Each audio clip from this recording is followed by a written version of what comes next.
하신 바 우리에게 요구하시는 부모님을 공경하며 살아가는 효도하는 삶을 살아가는 우리 모두가 되도록 이 시간 하늘에 베풀어 주시옵소서.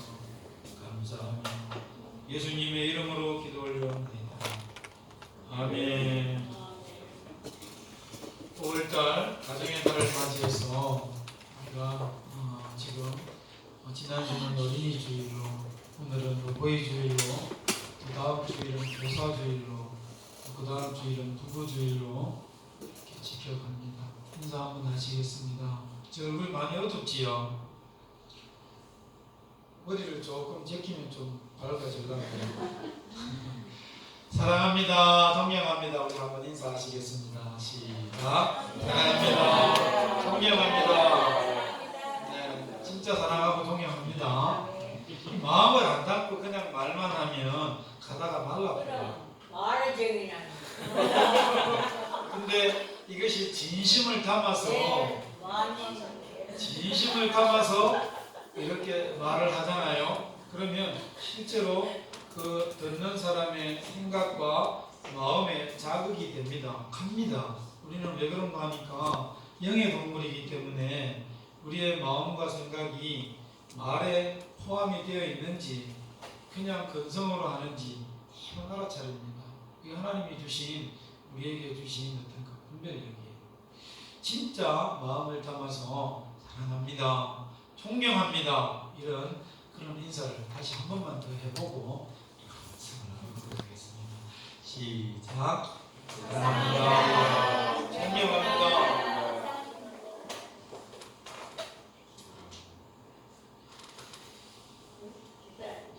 이 부모와 자식 간에 지켜야 할 도리를 철륜이라고 합니다.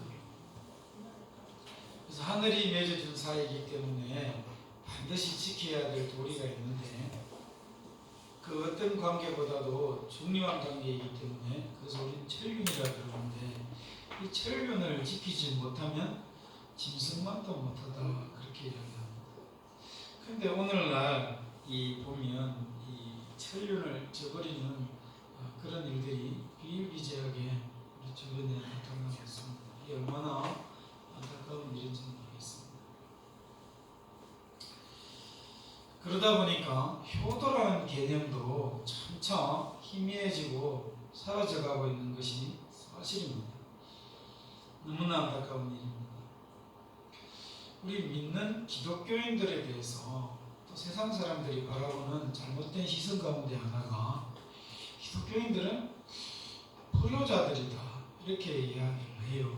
그 근거를 어디다 듣느냐 봤더니 제사를 지내지 않는다는 겁니다. 그거 하나만 봐도 너희들이 자식이다고 이렇게 매도를 하고 잘못되게 우리를 바라보는 시선들이 있어요. 사실 이 제사는 부모님이 돌아가시면 또 조상이 돌아가시면 지내는 거잖아요. 근데 우리는 원칙이 하나 있습니다. 뭐냐, 죽은 부모님, 죽은 조상에게 잘하는 것보다 살아생전에 잘하자는 것입니다. 이것이 저의 말이 아니라 하나님께서 실제로 말씀을 통해서 굉장히 강력하게 이야기하셨고 또 실천하셨어요. 굉장히 열악한 환경 가운데.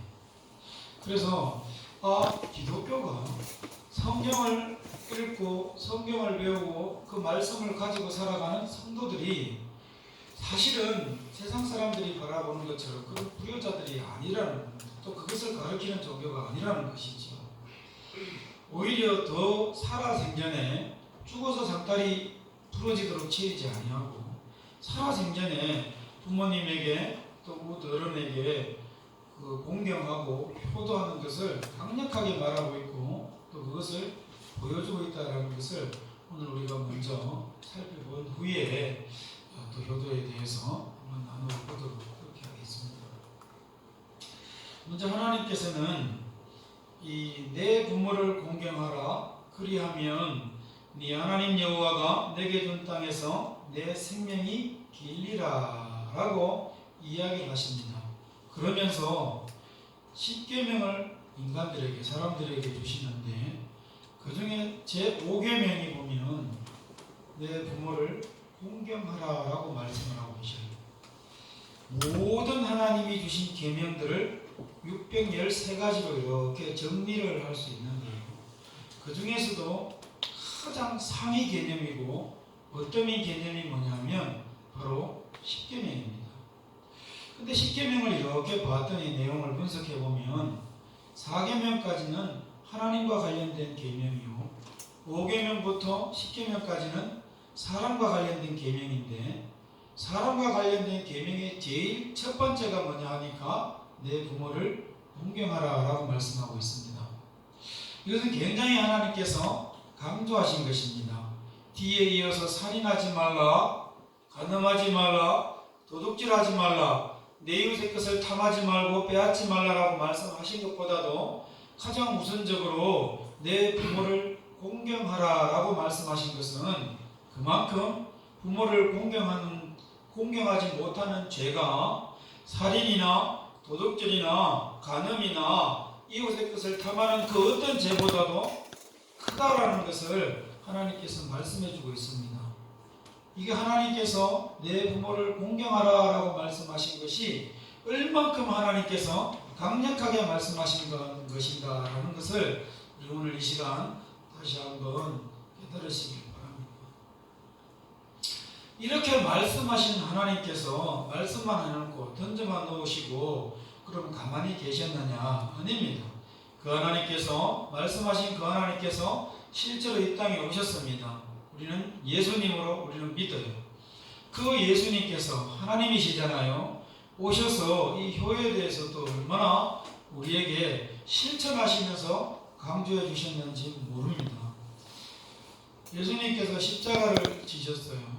십자가의 고통은 안 당해본 사람은 모릅니다. 제가 이렇게 말하니까 제가 당해봤다니 그러진 않아요. 그런데 이게 굉장히 수치스럽고 아주 참 혹독한 그런 형벌 가운데 최고의 형벌 가운데 하나가 십자가인데, 예수님께서 이 십자가에 달려서 돌아가시기 직전에 그 굉장히 고통스러운 상황이거든요. 그 학자들이 이야기하기를 십자가에 이렇게 달리면 이미 살이 찢어지잖아요. 몸무게 때문에 찢어지면서 처지는 상황 가운데 물과 피가 이렇게 다 빠져나가요. 그런데 정말 더 견디기 어려운 것은 십자가형에 대해서 연구한 사람들이 이야기하기를 허리가 꺾이기 때문에 허리가 아파서 도무지 그럴 수 있을 수가 없답니다. 힘이 빠지니까, 근육에 힘이 빠지니까 허리가 꺾여버리니까 그 고통이 이루 말할 수 없다고 이야기를 해요. 그런데 우리 이 하나님께서, 예수님은 하나님이시잖아요. 하나님께서 그 엄중하고 고통스러운 십자가를 지시는 그 가운데에 어머니를 챙기십니다.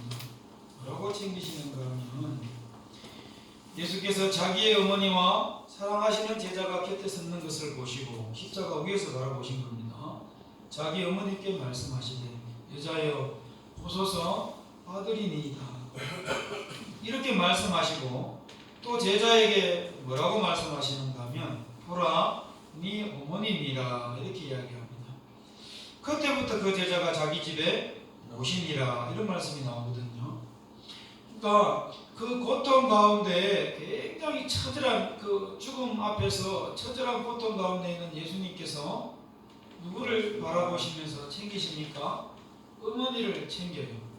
혹자는 여자여 그러니까 예수님께서 참 못 배운 그런 말투를 쓰신다 그러는데, 이 당시 여자여라는 말은 헬라어 원어에 의하면 굉장히 여인을 이렇게 존중해주는 마담 같은 그런 말들, 존중해주는 존칭어예요.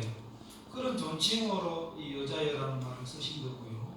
또 하나는 여자여라고 신적 권능을 가진 하나님이, 예수님은 하나님이시잖아요. 신적 완전한 하나님이시면서 완전한 사람의 모습으로 이 땅에서 사셨는데, 마지막 십자가를 지시는 그 고통 가운데 죽음의 직전에 그 어머니를, 신적 권능을 가진 하나님이 인간에게, 연약한 인간을 존칭을 써주면서 챙기시는 그 모습 속에 얼마나 예수님이 부모님에 대해서 생각을 하셨는지, 또 그것을 그 말을 들은 제자 중에 하나가 그 어머니를 평생 집에 가서 마리아를 모시고 살았다는 것 아니겠습니까? 여러분, 네커가 섰자면 주변 돌아보기 힘듭니다. 그러나 특별히 이렇게 이 십자가의 고통 가운데, 정말 이 극한의 이 아픔 가운데 어머니를 돌아보고 마지막에 어머니를 챙기시는 그 하나님의 모습 속에서 우리는 무엇을 발견할 수 있습니까? 하나님은 말씀만 하시지 아니하시고 실제로 이 땅에 오셔서 우리 사람들이 어떻게 살아가야 할지를 친히 보여주셨는데 3년 내도록 제자들에게 그거 가르친 것 아니겠습니까? 그렇게 하시는데 마지막 죽기 직전에 십자가 위에서 얘들아, 어떤 고통 가운데서도 어떠한 상황 가운데서도 부모님을 공경하는 것을 놓치면 안 돼. 내가 십계명을 통해서 가장 중요하다라고 강조하면서 너희들에게 이야기했던 걸 알지? 하시면서 마치 보여주듯이 우리 하나님께서 어머니를 챙기셨다라는 사실을 우리는 잊지 말아야 합니다. 그래서 성경은 한마디로 말하면 부모에 대해서 깊이 생각하고 부모를 공경할 것을, 또 삶을 통해서 부모를 공경하는 삶을 실천하며 살 것을 말씀하고 있다라는 사실을 우리는 놓치지 말아야 할 것입니다. 자, 그렇다면 하나님께서 이렇게 효와 관련해서 부모를 섬기고 공경하는 것에 대해서 말씀도 하시고 실천을 하셨습니다. 그러면 그것을 우리에게 원하시는데 좋은 효도, 또 부모를 어떻게 하면 좋게 섬길까라고 고민하는 우리 입장에서 그럼 우리는 어떻게 해야 될까요? 물론 이 사실을 우리가 성경을 통해서 방금 알았습니다. 그렇다면 실제적으로 우리가 공경하는 삶을 살기 위해서는 어떻게 해야 될까요? 첫 번째로 부모의 마음을 잘 이해를 해야 합니다. 부모님의 마음이 어떤 마음인지 알지 못하고 부모님을 섬긴다 하면 엉뚱할 수 있어요. 우리 청개구리 이야기 잘 알잖아요. 비만 오면 운다는. 이게 부모님의 마음을 제대로 이해하지 못하기 때문에 생긴 일들 아니겠습니까? 부모님의 마음이 도대체 어떤 마음이냐? 오늘 우리가 읽었던 이 누가복음 15장 11절 이하에 이런 아들을 되찾은 아버지의 그 말씀이 우리에게 지금 소개가 되고 우리가 방금 교독하면서 읽었어요. 두 아들이 아버지에게 있었는데 내용인즉슨 그 중에 한 아들이 동생입니다. 나의 분깃을 주십시오. 내 분깃 어차피 아버지 돌아가시면 내게 돌아올 것 아닙니까? 그걸 내게 주십시오. 그래서 내가 원하는 대로 내가 한번 삶을 살아보기를 원합니다. 그렇게 하도 간청을 하니까 아들이 저러면 넘어가지 않을 부모는 없습니다. 더 삐뚤어질까봐. 그래 아들의 그 요구대로 분깃을 하나 줬어요. 그랬더니 그것을 다 팔아가지고 타국으로 갑니다. 그곳에서 허랑방탕한 생활을 해요. 쾌락의 생활을 한다는 것이지요. 그러다 보니까 점점 형편이 어려워져서 남의 집에 일을 하게 되고 급기야 돼지가 먹을 지엽 열매도 먹지 못하는 그런 극한 어려움에 처하게 됩니다. 그때야 이 아이들이 생각을 합니다. 내 아버지의 집에는 품꾼도 많고 그들은 내가 먹는 이런 지엽 열매를 먹는 것이 아니라 이거보다 훨씬 더 좋은 음식을 먹는데 그리워해봤자 지금 자신의 신세가 너무나 처량하잖아요. 그렇지만 이게 생각만 하는 것이지 어떻게 해볼 도리가 없는 거예요. 너무나 하나님 아버지 앞에 죄스럽고 또 부끄러워서 어떻게 해볼 도리가 없어요. 그런데 한날은 내가 마음을 먹고 아버지께로 돌아가리라 하고 실제로 돌아옵니다. 근데 여기서 참 중요한 것이 다른 사람들은 이 아들이 저 멀리서 동네 밖에서 들어오는 것을 알지를 못해요. 발견하지를 못하는데 이 아버지는 동구 밖에서 들어오는 아들을 확인하려고 봐요. 모습은 처참할 거 아닙니까? 돈을 가지고 떠날 때만 해도 굉장히 잘 갖추고 갔겠지요. 그런데 돌아올 때의 모습은 거지 아니겠어요? 때깔이 완전히 다릅니다. 그런데도 동네 밖에서 멀리서 돌아오는 아들을 이 아버지는 알아봅니다. 어떻게 그럴 수 있을까요? 아버지는 이 아들이 재산을 다 팔아서 타국으로 갔을 때에 그때부터 이 아버지는 아들이 돌아오기만 학수고됐던 것입니다. 그래서 아들의 모습이 어떤 모습이라 할지라도 아버지는 그 아들을 그리고 그 아들을 기다렸기 때문에 돌아오기를 간절히 사모했기 때문에 아버지는 멀리서 보고도 그 아들을 바라볼 수가 있었던 것입니다. 아직도 거리가 먼데 그랬습니다. 20절 아버지가 그를 보고 차근히 열겨 달려가서 어떻게 했다? 목을 안고 입을 맞추었다 그랬습니다. 아버지가 아니면 이렇게 할 수가 없는 것입니다. 그냥 보통 평범한 사이라면 천륜지간이 아니라 그냥 보통 사이라면 어떻게 했을까요? 목을 맞추고 입을 맞추는 것이 아니라 물리적인 힘을 가해서라든지 아니면 이 침방울이 섞인 욕을 하든지 뭐 그런 방법으로 안 썼겠어요. 근데 우리 아버지는 그러지 않아요. 그러지 않았어요. 뿐만 아닙니다. 와서 옷을 입혔다 그랬는데 목욕을 안 시켰겠어요? 그리고 또 뭐합니까? 새 신발도 줬습니다. 그리고 손에 가락지를 이렇게 끼워줬다 그래요. 이거는 당시에 어떤 가문의 상징과도 같은 것인데 타국에서 지엽 열매를 먹을 정도 되면 가문 따위가 뭔 소용이 있겠습니까? 그거 다 팔아먹었지 않겠습니까? 그랬는데 아버지가 가락지를 다시 끼워주면서 완벽하게 예전의 아들의 권위와 예전의 아들의 권리를 그대로 회복시켜 주시는 모습을 보게 됩니다. 어떻게 그렇게 할 수 있었을까? 아버지이기 때문에 가능합니다. 근데 여기서 멈추지 않습니다. 살진 송아지를 잡고 온 동네 사람들을 다 불러서 잔치를 합니다. 근데 이 아버지의 고백을 한번 보시기 바랍니다. 뭐라고 이야기하느냐? 내 아들은 죽었다가 다시 살아났으며 내가 잃었다가 다시 얻었노라.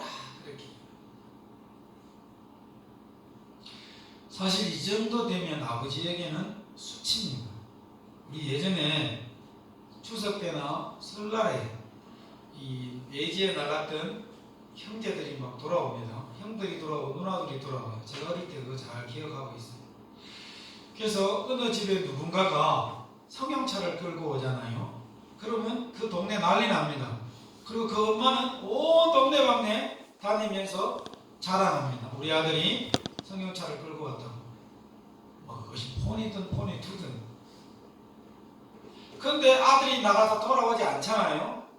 그러면 많은 부모가 우리 아들이 너무나 일이 많아서 열심히 하기 때문에 밤낮 눈코 뜰 수가 없대. 추석 때가 돼도 명절에도 들어오지 못한대. 그러면서 그 아들이 오지 못한 것에 대해서 뭐합니까? 합리화하고 나름대로 이렇게 말하면서 변명하면서 위로하고 스스로 이제 다른 사람들의 손가락질이나 아이고 자식이 타지에 나가서 돈을 번다고 그러지만 명절이 돼도 부모도 찾아보지 않네 라는 그 소리가 듣기 싫어서 어머님들은 거짓말을 하거든요. 이 아버지가 지금 재산을 어마어마하게 가지고 나가서 탕진을 하고 거지 모양으로 돌아온 그 아들을 이렇게 복권을 시켜주고 회복시킨 상황에서 동네 사람들을 초청했다. 이거 사실은 아버지 입장에서 굉장히 수치스러운 일입니다. 자랑할 것이 아무것도 없잖아요. 그런데 뭐라고 이야기하는가 하면 내 아들이 죽었다가 살아났으며 내가 잃었다가 다시 얻었다 이렇게 이야기합니다. 이 아버지는 뭐가 소중하기 때문에요? 아들이 가지고 나가서 탕진한 재산 그거 아무 필요 없어요. 이 아버지에게는 그런 재산이 중요한 것이 아니라 뭐가 중요하더라고요? 잃었던 생명, 죽을 뻔했던 생명이 살아났기 때문에 그 생명을 소중하게 여기고 잃을 뻔했던 그 아들을 다시 찾았기 때문에 다시 아버지와 아들 간의 관계, 이 관계가 다시 형성되고 새롭게 회복된 것에 대해서 굉장한 가치를 뒀기 때문에 동네 사람들의 그 수군거리는 속이 따위는 이 아버지의 한중에 없습니다. 재물이 소중한 것이 아니라 생명이 소중하고 재물이 소중한 것이 아니라 세상에 가치 있는 것이 세상에서 가치 있다 하는 것이 정말 가치롭고 보배로운 것이 아니라 하나님과의 관계가 너무나도 소중하다는 것을 이 일화를 통해서 하나님은 말씀하고 계시는 것입니다.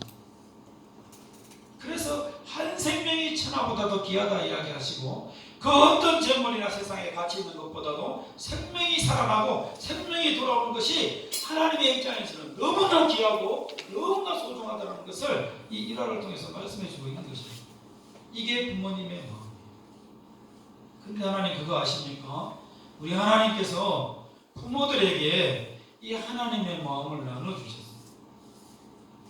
그러니 오늘 나오는 본문의 마음에 이 아버지도 그 하나님의 마음을 가지고 뭐합니까? 생명이 중요하다는 겁니다. 재물을 다시 모으면 되지. 있다가도 없어지고 없다가도 생기는 것이 재물인데 그것보다도 더 중요한 것은 잃어버렸던 내 아들을 다시 회복시키고 관계가 회복되고 살아서 돌아온 것이 얼마나 감사하냐.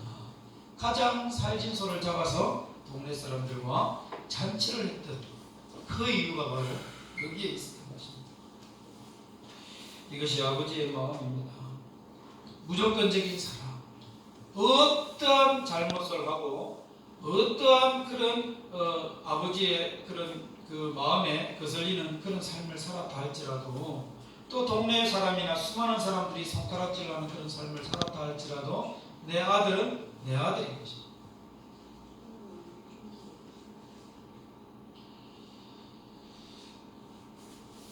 그래서 우리는 부모님의 마음이 도대체 어떤 마음이냐 하는 것을 먼저 이해를 해야 돼요. 그래야 우리가 좋은 효도를 해드릴 수가 있습니다. 너 그봐 부모 마음 이해할 거야.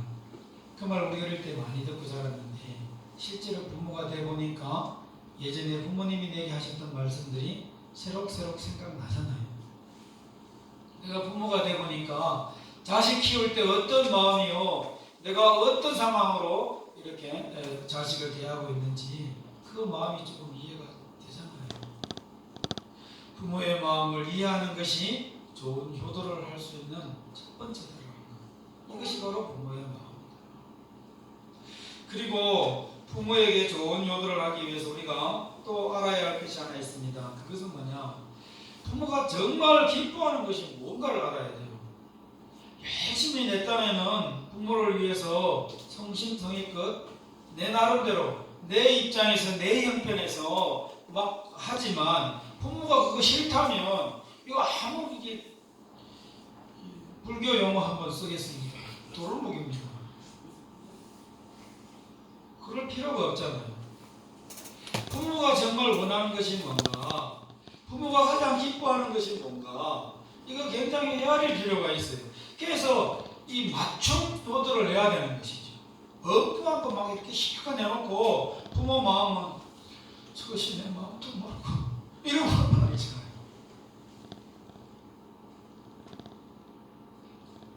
부모의 마음이 뭐가 가장 기쁜가라는 것을 우리는 잘 찾아내야 될 것입니다.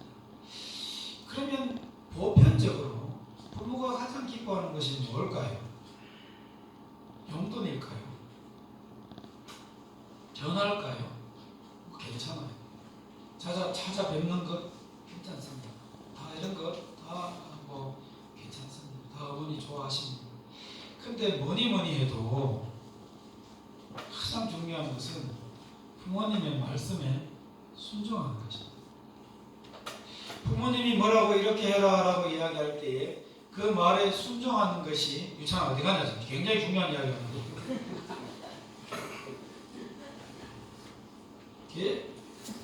이게 제일 중요하죠. 그러니까 부모님의 말씀에 순종하는 것, 이것보다 부모님의 마음을 기쁘게 해주는 것 없어요.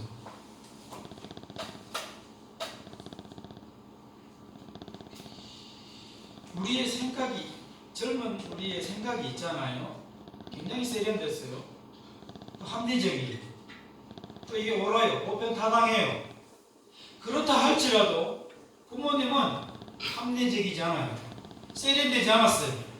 보편타당하지도 않아요. 이게 부모님이에요. 부모님의 말씀이에요. 그렇다 할지라도 우리는 어떻게 해야 된다고요? 나의 세련됨을 내려놔야 돼. 나의 합리적인 것을 내려놔야 돼. 보편타당하다고 생각하고 내가 붙들고 있는 것을 내려놔야 돼. 그래서 어디에다 맞춰야 된다고요? 어머니의 말씀에 비록 세련되지 못하고 합리적이지 못하고 보편타당하지 못하다 할지라도 그 말씀에 맞추어서 살아가려고 맞추어 드리려고 노력해야 돼. 이게 부모님의 말씀에 진정으로 순종하는 것입니다. 내 생각이 그렇게 해서는 안 된다는 거죠.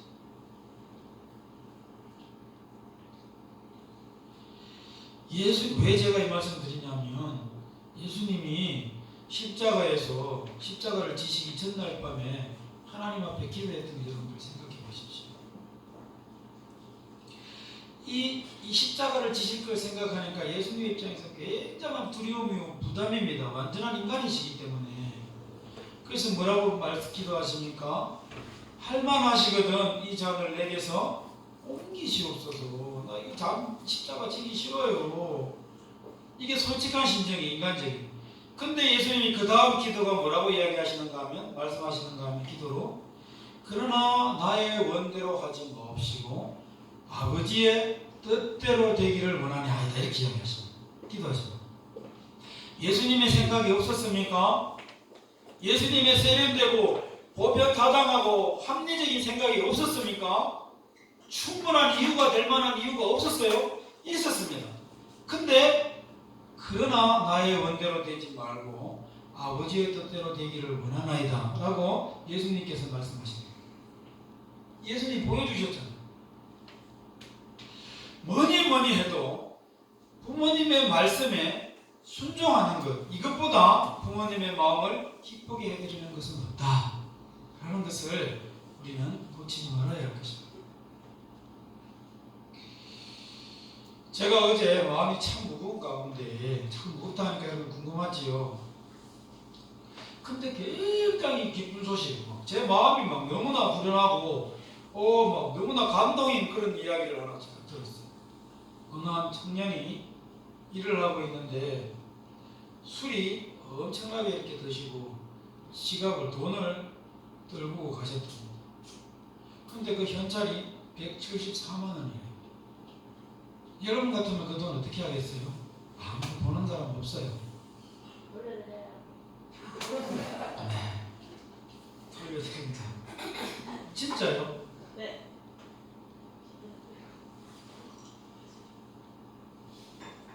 저는 생각해 봤어요. 어제도 그 이야기를 했지만 좀 액수가 작으면 돌려줘요. 이거 뭐 나한테 뭐 보탬이 되겠나. 액수가 엄청나게 많으면 두려워요. 안 돌려주면 또 큰일 나는 거 아니야? 근데 적당한 액수예요. 174만 원. 야, 나 같으면 굉장히 고민을 했겠다 싶어요. 제 생각이 어때요? 공감을 안 하는군요. 속으로 공감하시는 분들 계셔요. 근데 이 청년이 그거를 돌려줬다는 거예요. 경찰을 통해서.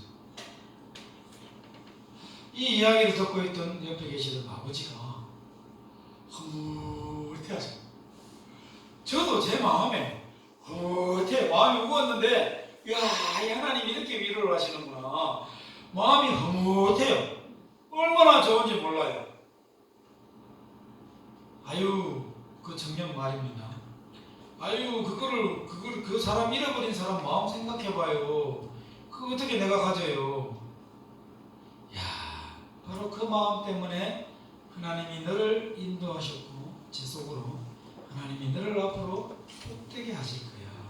하나님은 서평을 보시거나 배경을 보시거나 또 그 외 기타 여러 가지 어떤 조건들을 보시는 것이 아니라 하나님이 원하시는 것은 정의와 공인데, 정의와 사랑인데 이 정의를 가지고 있고 사랑을 실천하는 이 마음을 하나님이 안 받고 어떻게 보시겠냐. 제 마음속에 확신이 들기를 너는 그런 마음을 늘 하나님 앞에서 가지고 살아간다면 하나님께서 큰 복을 주실 거예요. 이 마음이 들더라고요. 제가 드리고 싶은 말씀은 그렇게 평상시에 아들에 대해서 별로 이렇게 좋은 이야기도 하셨지만 좋지 못하라고 이야기했던 그 아버지가 그 이야기를 듣더니 나도 내 아들이 자랑스럽습니다. 내 아들이 얼마나 좋은지 모릅니다. 흐뭇하게 바라보시는 아버지의 마음이 굉장히 기뻐졌잖아요. 기뻐하잖아요. 이 이야기, 이 상황을 딱 보는 순간에 그렇다. 우리가 살아가면서 효도해도 가장 중요하고 가장 좋은 효도는 아버지를 기쁘게 해드리는 것입니다. 아버지를 기쁘게 못 해드리면 내 딴에는 열심히 하지만 이게 무슨 소용이 있겠나? 궁금하십니까? 그 청년이 누군지? 1,000원 주세요. 요새는 물가가 올라서 500원이 아니고 1,000원이죠. 이거는 좋은 일이니까 실명을 거론해도 될 것 같아요. 윤건이. 우리 박수 한번 칩시다.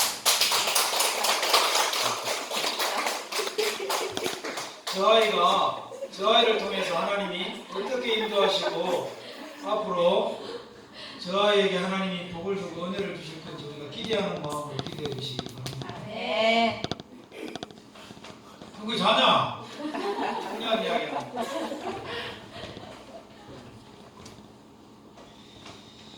그러면서 이 아들이 또 그 이야기합니다.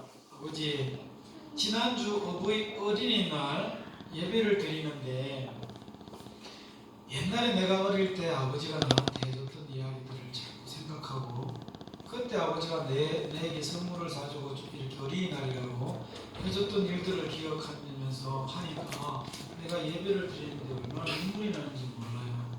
다른 사람들은 모릅니다. 내가 일어나서 화장실 간 거를 부끄러워서 눈물 흘리는 것을 그걸 부끄러워서 감추려고 화장실을 갔다 그래요. 그러니 이 아버지가 입에서 훌쩍거려요. 그 이야기를 듣고 다른 것 없습니다. 효도가 어려운 것 아닙니다. 어머니를 아버지를 기쁘게 해드리는 겁니다.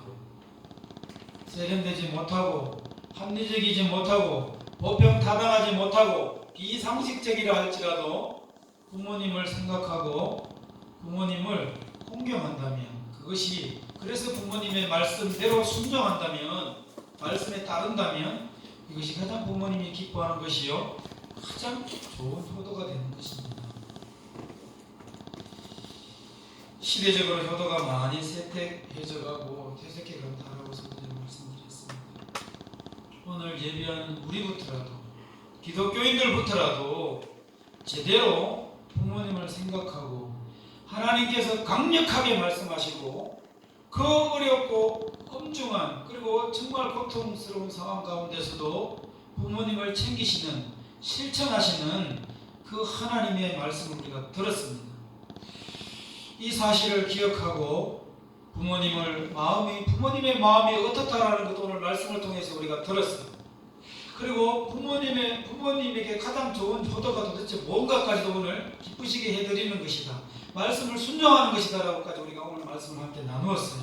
오늘 이것을 가슴에 품고 오늘 예배하는 우리 모두가 그리스도인들이 먼저 세상 사람들에게 이 손가락질 받지 않도록 지탄의 대상이 되지 않도록 우리가 먼저 모범을 보이고 부모님들을 섬기는 참 좋은 효도로 말미암아 부모님을 섬기고 많은 세상 사람들에게 본이 되는 그런 삶을 살아가시기를 주님의 이름으로 간절히 축원합니다.